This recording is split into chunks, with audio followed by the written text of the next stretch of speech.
അല്ല, ഞാൻ ചോദിക്കുന്ന അവരെന്തെങ്കിലും ഈ വീട് ആവാതിരിക്കാൻ എന്തെങ്കിലും തടസ്സം പറഞ്ഞിനോന്നാണ്. ഒന്ന്, ഈ മഴക്കാലം ഇപ്പോൾ ജൂൺ 1 ആരംഭിക്കുകയാണ്. ഇവിടെ എന്തായാലും താമസിക്കാൻ കഴിയില്ല.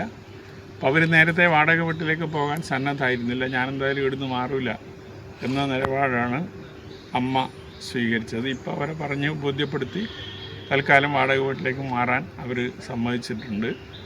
ഇപ്പോൾ വാടക വീട്ടിലേക്ക് മാറ്റി ഇവിടെ വീട് പുനർനിർമ്മിക്കുന്നതിന് വേണ്ടിയുള്ള ഒരു ശ്രമം നടത്തുക എന്നുള്ളതാണ്.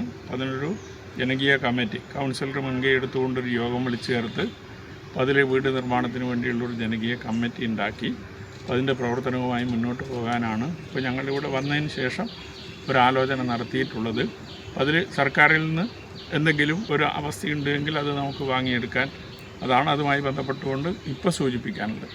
17-ാം വാർഡിൽ ഈ പറയുന്ന വീട് ഇടിഞ്ഞു പൊളിഞ്ഞത് കഴിഞ്ഞ മഴക്കാണ്. അപ്പോൾ അത് സംബന്ധിച്ച് അധികാരികളുടെ മുമ്പിൽ ഒരുപാട് തവണ ഇവർ കയറി ഇറങ്ങി ഒന്നും സംഭവിച്ചിട്ടില്ല.